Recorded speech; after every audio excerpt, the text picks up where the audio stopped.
Hello and welcome back to the latest edition of the Omni Talk Fast 5. It is March 13th, 2020, and I've got a bottle of Gatorade, a cup of coffee, a full thing of water. We are staying hydrated. I'm doing my this best. Day and age. I've got all bases covered today. You've got to have all bases covered today, yes. It's just Ann and I, for those loyal listeners out there. Ann and I are holding down the fort. It's pretty quiet in the third house. It's pretty quiet in Minneapolis. Carter, Emma, we miss you. We hope you're staying safe and well. Emma, back wherever you are, since the University of Minnesota is now not in session. Right. And Carter, you as well at home with the family. So, man, what a wild, wild week. And how you holding up? Doing okay. I mean, trying to, follow all the directions, wash the hands, stay healthy, get sleep, just trying to remain calm. How about you? Yeah, I got to tell you that don't touch your face when you're a nail biter is kind of a tough task. I'm not going to lie. It's kind of a tough task. Just don't touch your face. I just did it there. Don't touch your face in general, I think, for most of us is something that we're learning. Yeah. Like, it's been pretty crazy. Yeah. So. And all the jokes have been made, so I don't know that I have any new material to add on that front I think either, that's good for everyone involved. Yeah, yes. exactly. Yes. Exactly. Although so let's get to something more provocative in the world of retail. Let's try to keep this fresh, keep it happening. You had a cool post on social media this week in regards to Amazon. For those that didn't see it, I'd love for you to explain what that was. Yeah, so I ordered an incorrect printer cartridge, as one does. Oh, yeah. And that's a tough thing to purchase correctly, right? A printer cartridge? Are you joking or are you serious? Sort of. Okay. Well, it is. Aren't they all numbered? Let me tell you. They are, but we have a brand new printer, so thank you. Yeah, I'll just keep monitoring all the administrative office stuff and have you keep telling me how. Then it'll be at worst. Yeah, tell me how simple it is. Yeah, right. Anyway, so I went to go return something at Amazon or on my Amazon app, and I saw something amazing. You can now return Amazon products at Whole Foods, which did you know about that? Or I feel like we should. This must be somewhat new. I feel like I do this on a somewhat regular basis, well, there were two things I didn't. I mean, I didn't know that was a regular occurrence, and then also, I think the other key part is that you don't even have to have a box, right? Like, you can just show up with Let me paint the picture for you. Please paint that picture. So we had an event at Third House. I had to go to the grocery store anyway. I also needed dinner for my kids, and I had to get some things. And I was able to roll up to Whole Foods, which I probably wouldn't have gone to. It's not the most convenient. Also, key point, I have a UPS store 5 blocks from my house that I can walk to. You do. But instead, I went to Whole Foods, brought this package up. It happened in less than 60 seconds. They made the transaction possible. I didn't even have to say anything. She's like, Amazon return, click, ding, I was gone. Nothing. No, really? Not How do they know it was you? What did you have to do? You have a barcode that they give you. You can print off, Okay. or it's on your Amazon app. So it's in your app. They just scan the barcode and they take the things. There's no questions, a single one. And comparing that to the Kohl's experience that I've had, where you're returning it at Kohl's, that's like a 5-minute ordeal of just dealing with the right Kohl's person or whatever. But I mean, I was able to get food. I spent $40 there. Yeah, right. And Which you wouldn't have gone there before. No way. So you got an avocado?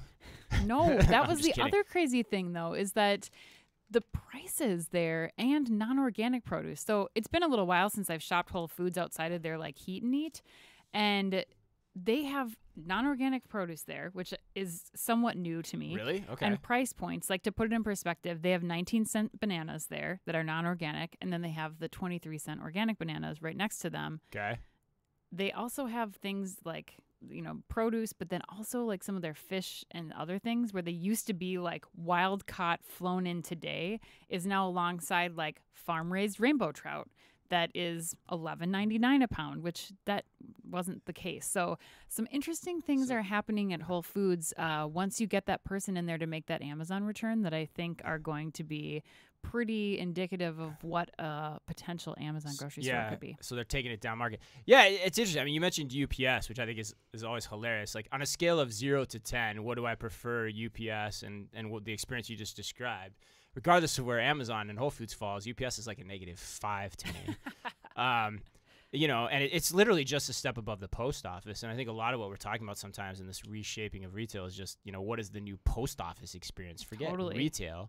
And how can that just be better? But yeah, I don't know. That's fascinating. The other thing is, too, we are starting to hear some rumors, nothing confirmed yet, but just some rumors that things might not be going that well out in L.A. Right. In terms of the new Whole Foods store, too. You've been digging into that for a while. Been trying to dig into it, still trying to figure out what's going on. I got to tell you, there's a few warning signs for me already with this. What are they? Well, number one, like, I think it's cool all the stuff they're doing in Whole Foods, but that's already existing, right? Think of the experimentation they've done so far. Amazon Go. Well, it's all started in Seattle, both the first effort and now the latest 10,000 square foot effort. Oftentimes, they're close the employees before they open so they can get the kinks out. This one you're opening up in LA. It's 30,000+ square feet. It's pretty far away. And now you're starting to include the traditional, from all looks and from the sounds of it, it's a pretty conventional experience. So you're going to start to include perishables, fresh meats, produce. Like, all that stuff is pretty hard to do. I mean, look at how hard of a time Target right here in our backyard has had doing grocery. It's not something you just pick up easily. And then the landscape has been littered with grocers who haven't been successful trying to do the same thing over the past, 20, 30, 40 years. So this is a pretty aggressive task. And then the other things I don't like about it, it doesn't sound like there's an app built into the experience for you to get in, which I think creates a good psychological separation. And then also, unlike Amazon Go, where you just walk in and it's meant to be a quick trip and you just take something off the shelf, your hands are kind of free, and you've been in it. We've been in it together, and like, you're moving. Here, you're going to have a cart. You're going to have your phone with you. You can scan prices. What are the prices going to look like in that store versus all the different options for fulfillment that you have, by way of Amazon? How's that going to work? Right. If they start shipping from the store, what are the prices there? All those things.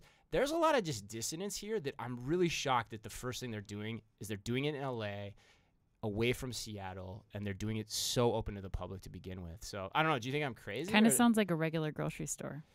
Right. I mean, it does. Yeah. And if it does, like, that's going to be pretty disappointing. And then if it doesn't work, it's going to be really disappointing. But maybe they're not afraid of that. Maybe they're just like, hey, we'll try it. And if it doesn't work, we'll shut it down. Yeah, we'll see. Total Amazon style. All right. I am actually pretty pumped. I think even though this week has been not a very cool week, to say the least. I love that description. Yeah, right. It's cold in Minneapolis, I guess, as usual. But we've got some fun stories today. Like, we're going to hit this is always hard to say. I hate double F alliteration is tough. Fleet Feet. Yep. Stitch Fix. Got it. Burlington. Oh, yeah. Some stories from IKEA. And then, of course, we're going to finish off with some other really important Amazon news. But first, we're going to give a shout-out to our sponsors. And then Ann is going to have to say Fleet Feet 10 times fast. I don't think I'm going to have as many problems as that. Probably not. We'll see. That's true of most things in life relative to each other. Trigo is developing the most advanced AI and computer vision-based checkout-free system for the grocery industry. Using standard cameras and proprietary algorithms, Trigo converts real-size stores, introducing a frictionless shopping experience. Together with Tesco, Trigo is currently piloting the world's largest checkout-free store. To learn more, visit www.trigo.tech. And also Insignia. Insignia is a leader in in-store and mobile marketing. Forward-looking and nimble, Insignia pushes the boundaries for others to follow. With a suite of tactics including signage, merchandise display, and mobile, Insignia is the right partner to attract new shoppers and grow your business. Insignia. Be discovered. All right, Ann, let's do this. Fleet Feet. Fleet Feet. I know you love this story. I love this story. Chris I can't and wait. I got into a heated debate while on the treadmill running, talking about this, and Chris did as usual. Save it. I did. Save it. Especially on the treadmill, like, because you're so much better shape than me, and I was dying. Anyway. I'm like, I can't talk retail right now, Ann. You can always talk retail. That's true. All right. Fleet Feet unveils an inventory-less store concept this week. So the specialty running chain based in Portland, Fleet Feet, has debuted this new retail format that combines personalized in-store fittings with rapid home delivery. So the Fleet Feet Drop Shop concept, it has 3D foot scanning technology, personalized outfitting experience with free 2-day home delivery. The single store that they're testing this in, it carries try-on samples of the top men's and women's 35 shoe models in every size that they come in. So once you go in, you try the shoe on, you can do any of these 3D shoe fitting technology experiments. The employee that you're working with places the order, and the customer will get that within 2 days. No shipping charge at all. Chris, why do you love this so Why do much? I love it? I'm almost curious why do you hate it, but I'll go first. I Or don't maybe hate you don't it. hate it. Yeah. I shouldn't say that. Why I'm are you just- less enthusiastic about it? Better. Thank you. I think it is kind of funny. Maybe I don't think ironic's the right word, but I'm gonna say it. That we were talking about this story while on a treadmill, by the way. Yes. But here's why I love this story, because this process is actually fraught with friction and can be improved. So, like, here's how it works today, or at least my experience of it. You go into the store, you want to buy a running shoe. Yes. Okay, here's how it works. You're pretty much at the mercy of who's going to help you. Sometimes it's the kid who's on the track team who basically may or may not even know that he's there in the store, if you catch my drift. He's getting free shoes out of the deal. Yeah, or if you're lucky, you get the really old guy who's been doing it for a really long time and has a qualitative sense of how all this stuff should work. Mm-hmm. And so then you try on some shoes, and they put you on a treadmill, and they watch your gait, Mm-hmm. so to speak. Mm-hmm. That is really subjective. It's a subjective process. And then for the retailer perspective, like, they help you with that, you do all the work, and then you go home and you buy it on Amazon. So Mhm. it sucks. Mm-hmm. So what I love about this is I think you can actually use technology to make this simpler and also more objective and more efficient for everyone. So I love the idea of the foot scan. Mm-hmm. Like, get the scan of my foot, because then you literally should know over time, maybe not right away, but over time, which shoes fit my feet the best. Mm-hmm. And then over time, I also could see this going the road. It doesn't sound like it is there yet, but you could actually get on that treadmill, and you could use probably computer vision-based technology to say more definitively and pretty easily at a low cost, what is happening with my foot? Is it what we thought in this shoe based on the size of my shoe? And so I think that makes a ton of sense. And then from a purchase perspective, I think what you do is you try to make this really unique, and you say the shoes that are here, if you want, we just went through this with you. It's very specified. The only place you can get this specific degree of information is through us, so you better purchase. And I think you can keep a hold on that so that your channels of distribution of where people can get that product can be very unique to Fleet Feet if they're smart about it. So I don't know. That's my argument. I'm curious, did I convince you? Like, where are we at here? Are you just still like, yeah, no, I don't know. right. I agree with you on one, give me a reason to come to your store. I think that's huge. Having the technology to do a 3D scan of my foot versus somebody's subjective opinion after watching me run on a treadmill. Yes. And by the way, the fact that Fleet Feet is even still around, given everything that's going on, That's what I kudos mean. to them, right? Yeah. But I think the problem lies in the fact that Fleet Feet is getting this from a distribution center. And if you talk about the real mom and pop running places where you're going for these experiences, they don't have those distribution centers. They maybe have 2 or 3 stores. And so I question like how effective this model would be for the rest of them. So I think this is helping Fleet Feet and above, but I don't think like Fleet Feet and below, it's going to make that much of a difference. What do you mean when you say Fleet Feet and below? I'm not sure I'm following. Like, I guess I'm thinking of like the local running stores here that carry these shoes. Like they're a non-national chain. a non-national chain. Like Yeah. this works if you have distribution centers where you can plug in an order and you don't Yeah, have to have agreed. the square footage of the store and the inventory, the back of house space. I think the cool things that this could allow for are what technology brought into the space for creating an objective opinion, the expectation from consumers that maybe I don't need to have those shoes today. I'm going into my loyal like running store that I trust for their perspective in conjunction with technology. Yeah. And I think you're missing the big like community element that space provides too. So I think we're seeing this move.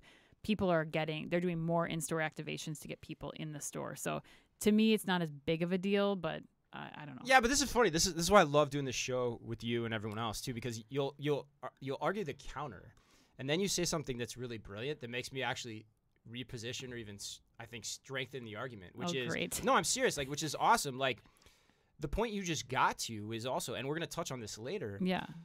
Is if you actually go into these experiences, the treadmills are all different. The experience is different.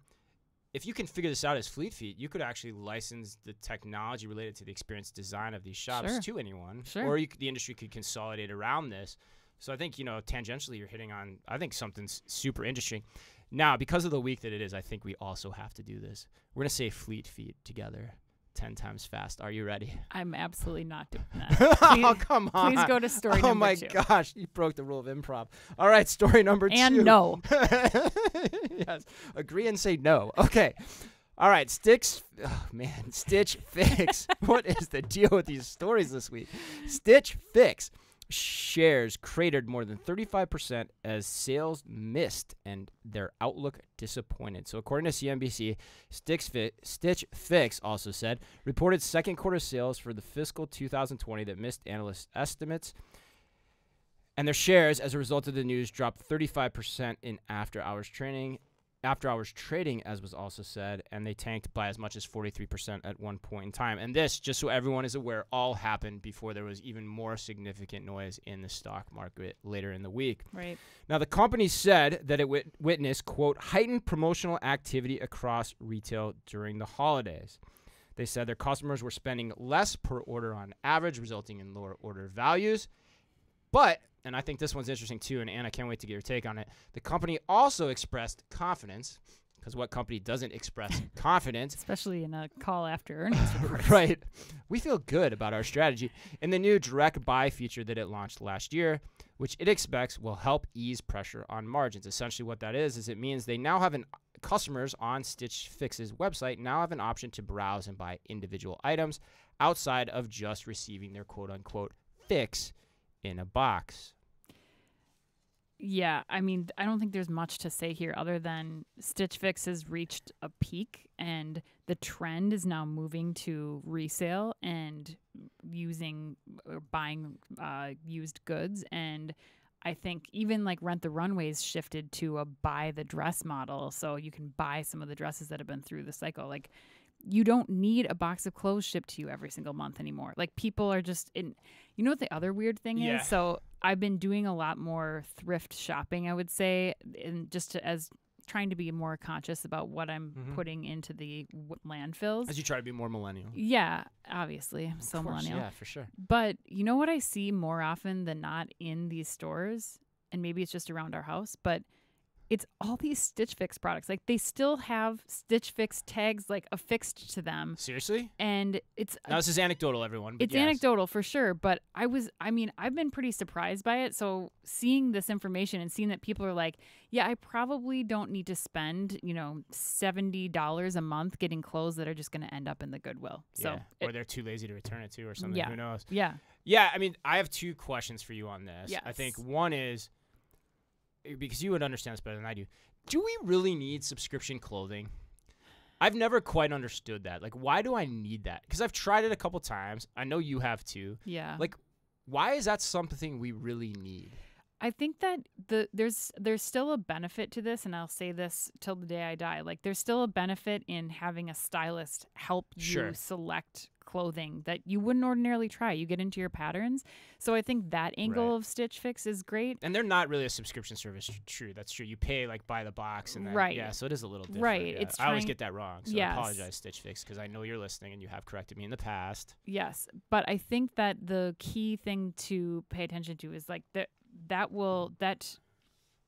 it's not a reason to get a new box of clothes every month, though. I mean, it's just people are being, I think, much more conscientious about where they're spending their money and how they're spending their money. And now this messaging is being blasted in our faces about how quickly landfills are filling up. And it's just, it's a wasteful thing. So, well, I think the other smart for them to figure something else out. Yeah, I think the other thing here, though, too, I think there's a canary in the coal mine on this one. I really do. Like, I'm pretty worried about it. This direct buy feature, that scares the hell out of me. And I'll tell you why. That means that to me is a leading indicator that you need margin. You need some profit. That your current line of business ain't doing it. Name for me on one hand the number of successful e-commerce only direct-to-consumer apparel companies that there are. I'm going to need a minute. Like, it's hard. Yeah. So you're now betting on something that doesn't frickin' work. And why are you doing that? That scares me a lot. Yeah. If I'm an personally, if I'm an investor. Sure. So I don't know. I think because you can't name it. I mean, there's a few, but like, especially when you're selling other people's products. Right. right? That's going to be a tough game. Yeah. And so I don't know. I think we'll keep a close eye on this, but the stocks, the stock definitely took its hit. It's to continue to take a hit. I checked today, significant hit today, but so is everyone else. So it'll be an interesting one to watch. This is making for really great podcast content. Trying to make me say Fleet Feet 10 times and then putting some question like that on me in the last minute. It's great. That was a good one though, right? It's working out really yeah, well. right. Yeah, yeah. But that's good. I mean, I think that's a really important question for people to ponder, and that's why we do this, and hopefully everyone does too. So. All right, I think this is another one. I think we're actually going to have a really good conversation here, too, in a very similar vein. All right. Well, story number 3, Burlington has announced that they're going to shut down their e-commerce site and focus solely on physical stores. They reported fourth quarter sales and earnings that beat Wall Street estimates, but company executives have said that they're going to wind down e-commerce operations, which only account for 0.5% of total sales, and focus on growing bricks and mortar business. They currently offer 720 stores in 45 states and Puerto Rico, and they are planning on opening 80 new stores this next year. Yeah, that blew me away. 80 new Burlington stores this year. And they're closing, 26? I think 26. Yeah, they're closing 26, but it doesn't surprise me. I mean, you look at Ross is opening 100 new stores this year, too. I think it's smart. I mean, it's part of that trend. And then conversely, Neiman Marcus is closing all of their off-price retail stores. So I think this is a trend that will continue. They're going where they're strong. There's still the desire for the treasure hunt. And it's a ton of work. I don't know if you've been on the Burlington e-commerce site, but it's a pretty clunky experience. I think that model of doing e-commerce for the off-price, store experience is really difficult. The only people that I've seen that are doing that really well are people like Nordstrom and maybe Saks or some of these other places, but they have the flagship multiple business properties. Right. They have to do it for their Nordstrom.com site, so Nordstrom Rack gets to benefit from that. But doing this on your own when you're just a solo off-price retailer is difficult. So where are you on this? I'm curious because this has gotten a lot of debate on social media, and I've seen some, a lot of people that I have a ton of respect for talk about both sides of this. What's your take? Are you thumbs up or thumbs down on this? I'm thumbs up on it. Yeah, I think it makes sense. I think I am too, and here's why. And I've seen a lot of people say on social media like, "Oh, well, get ready for your funeral." Like, that's just the way things are going.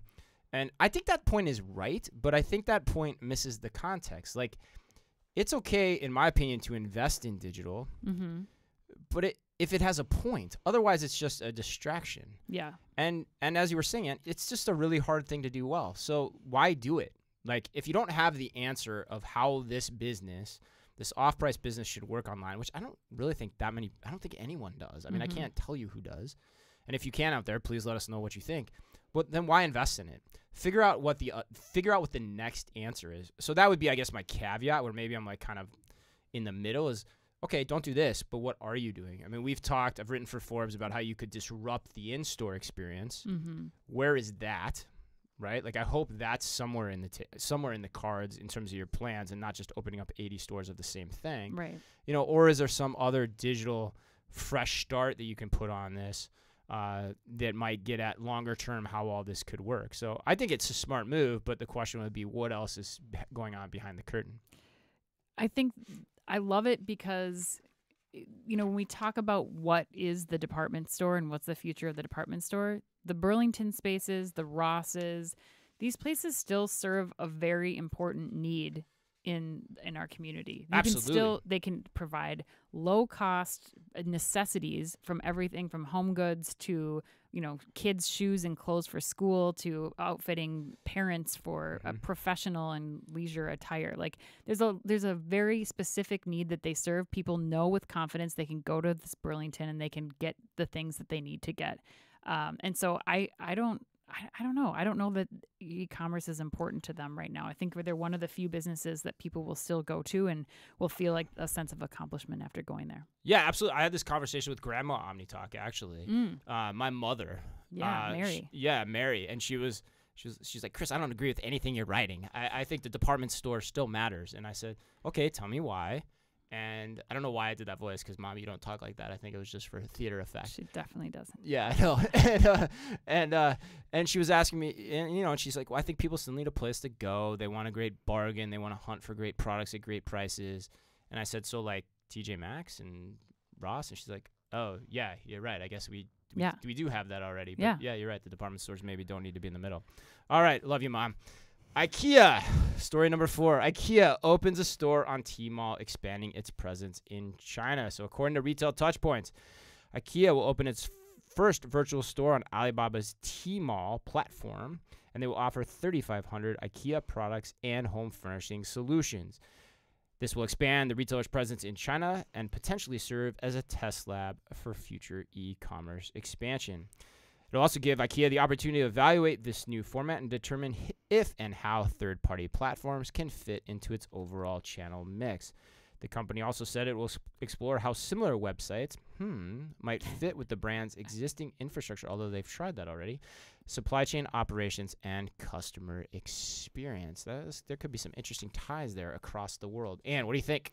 I think it's great. You have 500 million people that are using the Tmall application on a regular basis. This gives them an opportunity to purchase IKEA through there.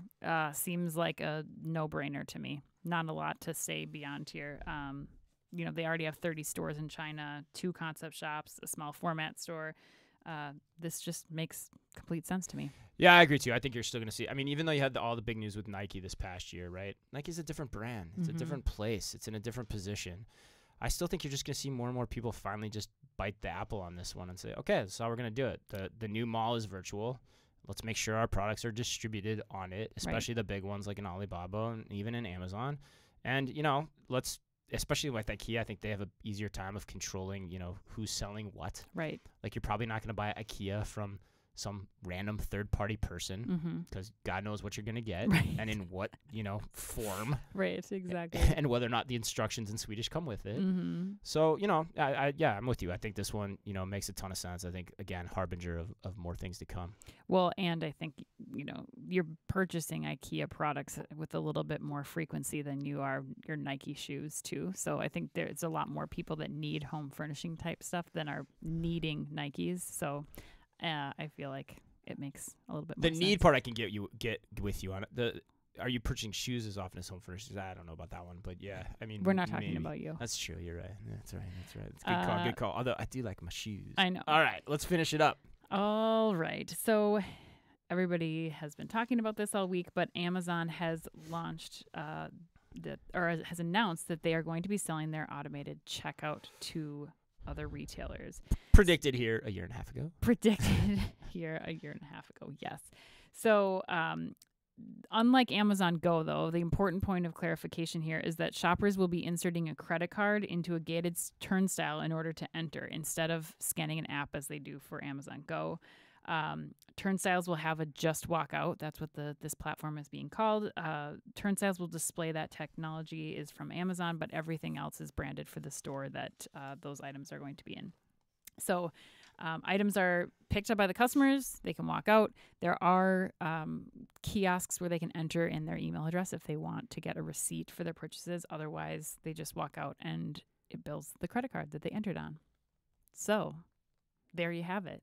Oh, and they announced their first one this week, thank right? You. Yeah, I was just going to say they already announced their first partnership with OTG. So the SIBO stores in LaGuardia and Newark will be the first ones to have this technology implemented. Thank you. Yeah, where's the first one? Newark? Newark, yes. Nice. It's always good when the first thing's in Newark. Hey. It's gonna be a little bit better experience. Somebody said on social media, I almost have a reason to go to Newark now. No offense to anyone in Newark. Well, take it as you will. Yeah, what do you think? What do you think about? I mean, I think it's okay. Let me say this first. I think it's cool that it's happening. Mm-hmm. We predicted it would happen. Yep. What do you think about it on the SIBO side or the OTG side? I think it makes sense for the airport customer. Totally makes sense for the airport customer. Airport customer. Been all over that. Put your corporate card in. I think it's the best place for it, quite honestly. Sure, I totally agree. People, I think, will have to have that expense report, so that part is kind of clunky. But I think from that point on, digital receipt. Yeah, it makes total easier. sense. Yeah, yes, it makes does. It easier.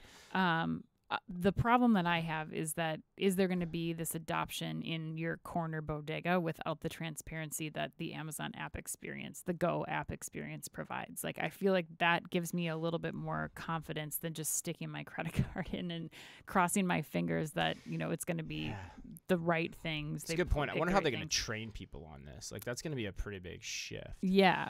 They're going to have somebody definitely stand at the kiosk and say, this is how this works. Right. Or, sorry, at the entrance point. Because that was Emma's question. Emma wrote in today. She was like, what happens if they deny my credit card? Right. Yeah, that's a great point. I think it's a good question. They're going to probably have to figure that out. My guess is they're going to have some way to take cash, too. Sure. Given some of the regulations in there, which Yeah. we've talked about that ad nauseum. They already have that design. But what about strategically? Would you do this if you were them? You can see where I'm going with this, but would you do this if you were them? If you were SIBO? If you were OTG, which I just like saying. Well, that's my question is who are the retailers that are going to do this? Right. Like they talk about big box retail, like this is an option that you could, no Walmart or Target is going to sell their information. It reminds me of when everything was on the AWS platform long ago. And they're like, wait. The Amazon platform. The Amazon platform long ago when Target and 100% people the were same. like, wait a second. We're giving our competitor all this customer information, and now they have like all of the movement in the store, like every single thing. I cannot imagine a retailer that's going to want to give that up. Right. They won't do it for the people, their vendors in store, let alone a competitor like Amazon that could take it and do God knows what with it. So I don't know why you do this.